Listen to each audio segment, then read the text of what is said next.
You have a neurological condition, you can drive a normal vehicle. Yes, Tesla's help. But if you've been told that you can no longer drive, you've been lied to. Come on, old man. You're driving. I know. Going to church. Let me start this thing. I'm used to the Tesla and you just get in and go. Well, I always like a truck better than a car myself.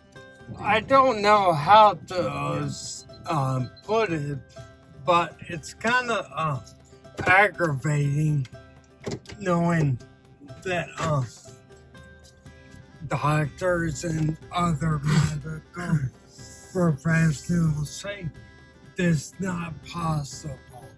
It's possible, but it's definitely good to start with this, Tessa.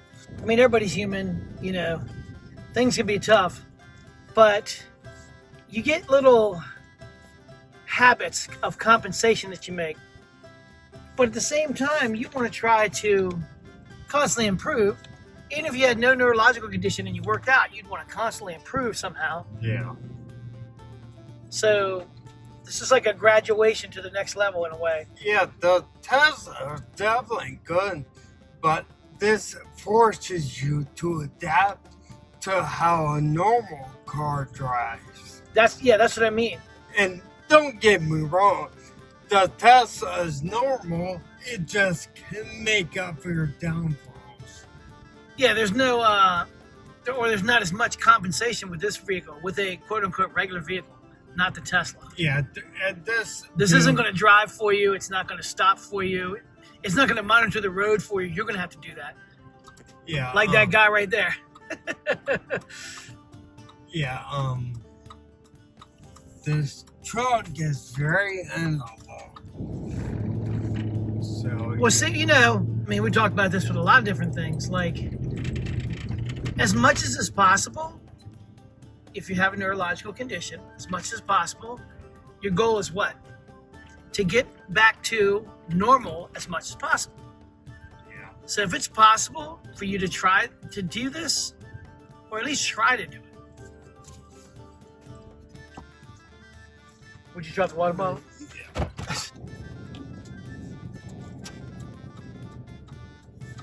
Yeah. Eventually, not at first, you always want to work better and better towards a goal.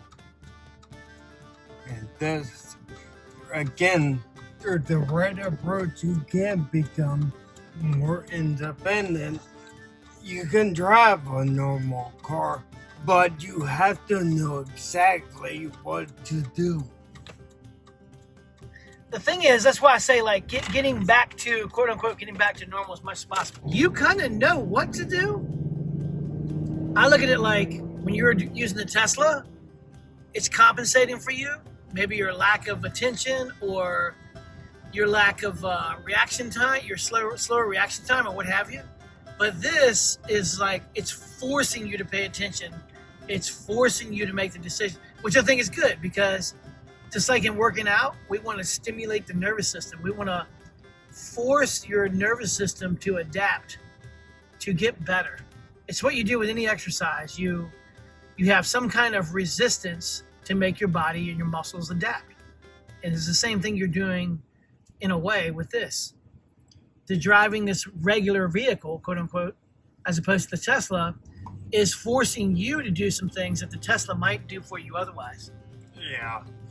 I've been driving this when it's nice, when it's not raining, because, for example, my reaction time isn't very good, so I drive the Tesla for safety.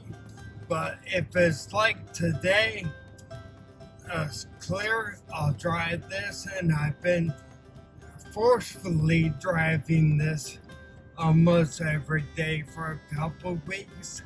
And it gets easier and easier. See, you're adapting. You're forcing yourself to pay attention. You're forcing yourself to react quicker to different scenarios that you encounter on the road. People stopping short, people changing lanes at the last second. You know, it's good. It's good for you. And there's some people who are going to be stupid and like, it's dangerous. Well, everything's dangerous. Life's dangerous. Yeah, everything's dangerous at first. Yeah, life is dangerous. So what? When you're 16 and you're just getting to drive, you know what I mean? It's dangerous because you're young and stupid. You don't know anything. And you're not used to doing it. You're certainly not used to dealing with other people on the road. You just learn. Yeah. You don't not do a thing like driving, which can be actually essential to life, depending on where you live and what you do. You don't not do it because it might be dangerous. Yeah, and I'm guilty of this. I kind of short-sold myself, meaning I always told myself I needed the Tesla to get around, which is kind of true and kind of not. Maybe right at first when you first started driving again. But now, I think part of it was comfortable too. Yeah. It's comfortable because if you have any deficiency, it's gonna make up for it.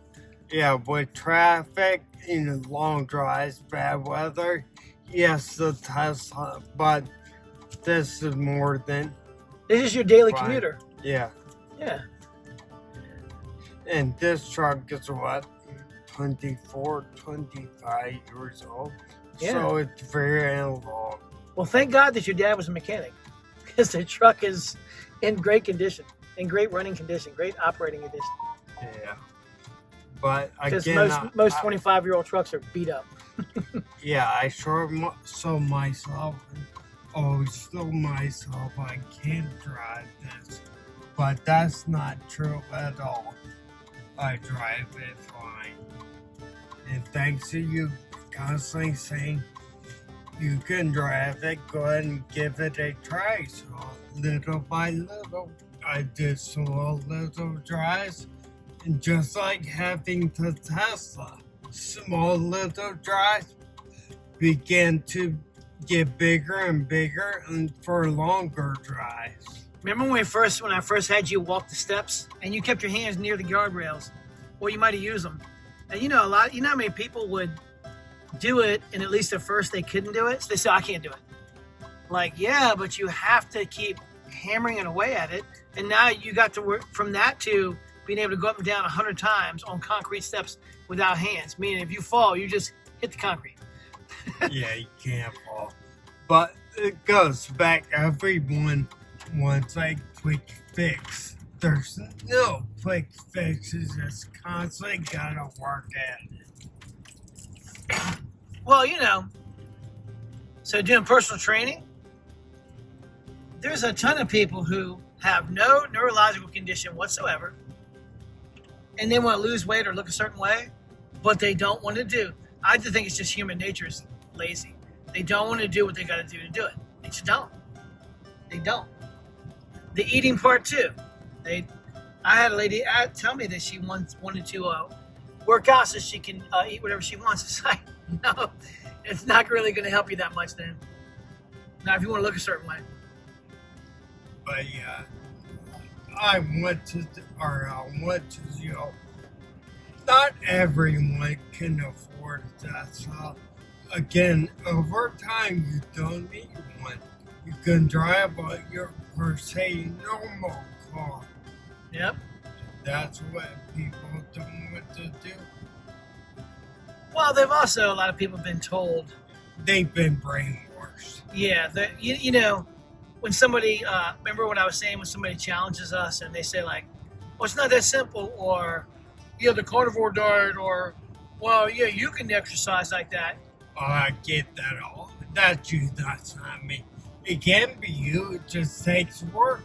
Well, like I told you earlier, my question is, okay, well then what do you think you should do? Well, doctors say they revert back to the mainstream, like the medical industry, doctors included, they're pretty much paid to keep you coming back, to keep you looking for more. They don't give a resolution. And everything has a place. If I get into a car accident and I need surgery, you need surgery. So you're going to go to a surgeon, right? If there's there's a medicine that you need, then you'll go where you can get the medicine. But to have that as your first line, you know what I mean, to when it comes to staying healthy, diet and exercise. If it's an injury or, something like that, then I'm going to go to a doctor. I'm not going to go to a doctor for anything else. When it comes to my health, general day-to-day health, I'm going to take control of that. I'm going to take control of what I eat, how I move. And that's all you really need to do. Oh, yeah. And certain people are looking for a cure. I'm sorry, but that cure, if the FDA has anything to do with it, the cure is never going to happen because they would lose too much money.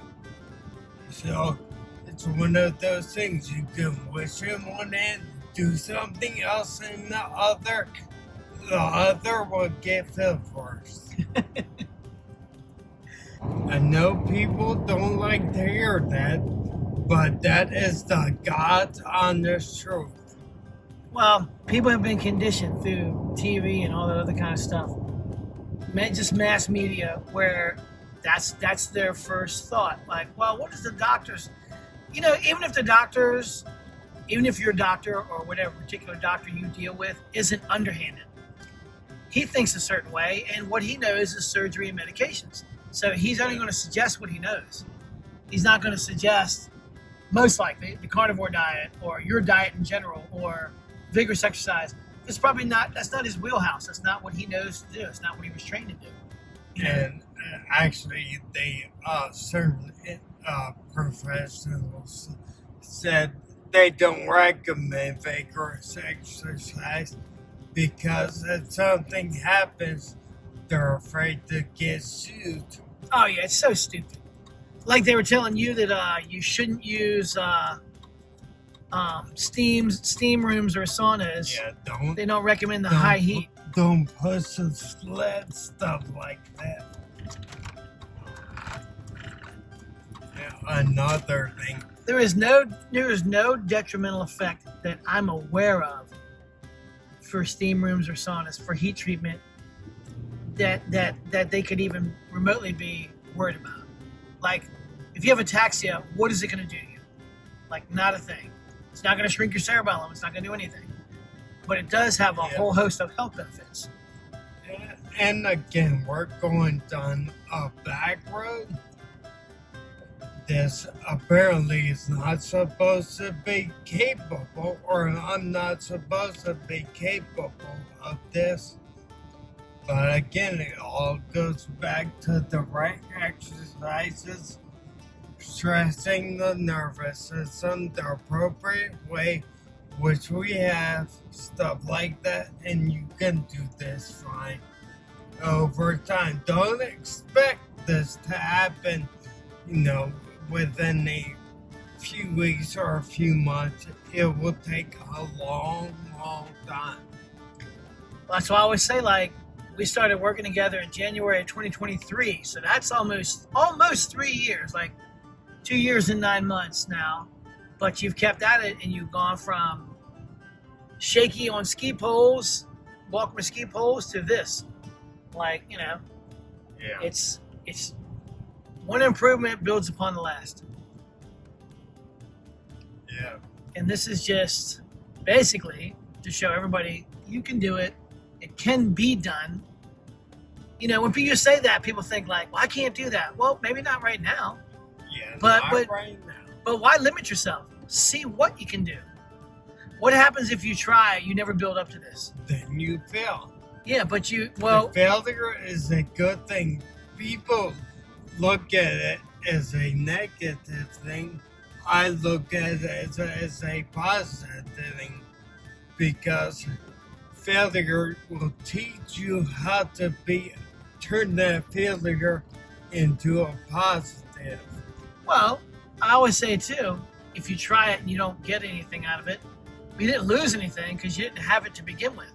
So what are you losing? But you very well may likely get, some improvement out of it. Some improvement. I'm going to say you're going to get a lot of improvement out of it. But to what degree? Well, that applies to the individual. Oh, here's another thing I noticed.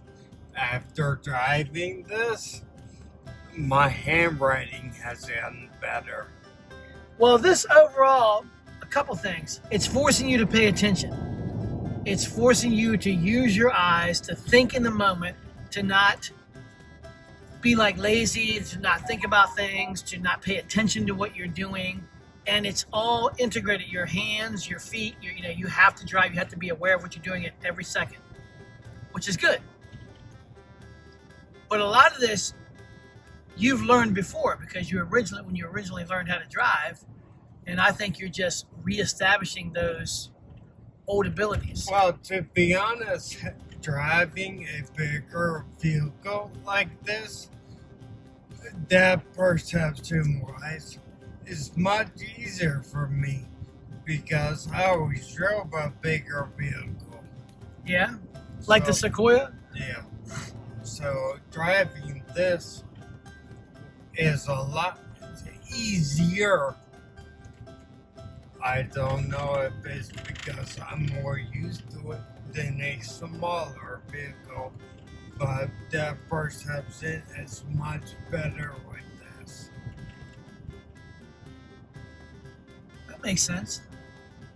I just think overall, it's a total integration of your CNS, your neuromuscular system, your hands, your feet, your body, your mind, your eyes. Everything is working together so you can drive. Oh, yeah. And this is forcing you. This isn't like a fun, passive activity. This is, could be deadly. If you don't pay attention, you could hit somebody. Somebody could hit you. You could just run off the road if you're not paying attention.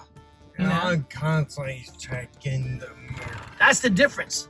If you're in the Tesla, you're really not worried about running off the road. No, you gotta think when the Tesla is in full self-driving, it's 10 times safer than a human. But this is your typical vehicle. And we're here.